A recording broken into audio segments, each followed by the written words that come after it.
तुम्हारा भी एक सपना होगा जो तुम बचपन से सोच रहे हो, कुछ करने का, कुछ बनने का, कुछ तो ऐसा कर दूं जो किसी ने नहीं करा। इसलिए तुमने फील्ड बदलना शुरू कर दिया। इस फील्ड में नहीं तो किसी दूसरे फील्ड में कुछ तो कर ही दूंगा। तुम किसी भी फील्ड में जा रहे हो ना, तो तुम बिना प्लानिंग के जा रहे हो, इसलिए तुम वहां पर बुरी तरह से हारते हो।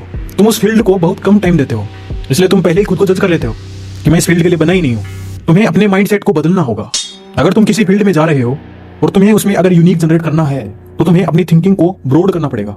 उस फील्ड में 5 साल का विजन रखो कि तुम 5 साल में इस फील्ड के जो टॉप 10% लोग हैं, जो यहाँ के किंग हैं, उनके बराबर तुम्हें परफेक्टनेस हासिल करनी है। लेकिन तुम क्या सोचते हो कि मैं इस फील्ड में कुछ थोड़ा जनरेट करवा पा रहा हूँ, तो मेरे पास इस फील्ड की एनर्जी है, तो मैं तो यहाँ 1 साल में ही किंग बन जाऊंगा, मुझे 4 साल की क्या जरूरत है। इस माइंडसेट का ये बिल्कुल मतलब नहीं है कि तुमने 5 साल का विजन रखा है तो तुम उसको 5 साल में ही पूरा करोगे। एक बात याद रखना, परफेक्टनेस की कोई सीमा नहीं होती है, वो टाइम के साथ में इंक्रीज होती जाती है। इसलिए अगर तुम ये सोचते हो कि मैं 4 साल टाइम पास कर लेता हूँ और लास्ट साल में तो मैं इस फील्ड के टॉप 10% लोगों में आ ही जाऊंगा, ऐसा नहीं होता है। ये माइंडसेट रखने का जो मतलब है वो ये है कि तुम्हें इस फील्ड की हाईएस्ट परफेक्टनेस हासिल करनी है।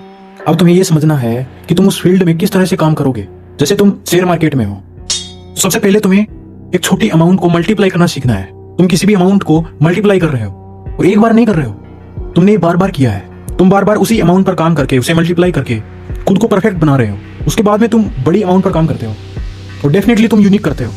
तुम क्या सोचते हो कि तुमने कुछ थोड़ा जनरेट कर लिया तो तुम्हें लगने लग जाता है कि तुम्हारे अंदर इस फील्ड की एनर्जी है और तुम अब कुछ बड़ा जनरेट कर दोगे और तुम डायरेक्टली बड़ी अमाउंट पर चले जाते हो और फिर वहां से बुरी तरह हारते हो। यही हार तुम्हें उस फील्ड से बाहर निकाल देती है।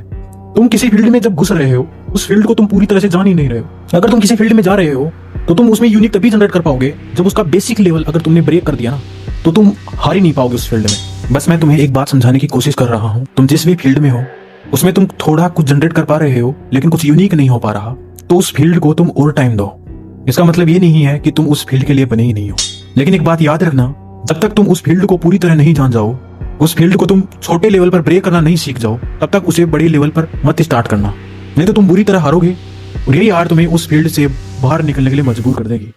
तुम्हारे पास जो कुछ भी है, जो भी मटेरियल है, जो भी कंडीशन है, तुम्हें उसी में ही कुछ यूनिक जनरेट करना है। तुम्हें उस फील्ड में हारना है लेकिन बुरी तरह नहीं। 1 बार हारोगे, 2 बार हारोगे, जो कमी रही है उसमें सुधार करते जाओगे। तब एक ऐसा टाइम आएगा जब तुम्हें रियलाइज होगा कि तुम इस फील्ड को पूरी तरह से जान गए हो। तब तुम उसे बड़े लेवल पर स्टार्ट करना और साबित कर देना कि यह फील्ड तुम्हारा है, तुम इस फील्ड के किंग हो।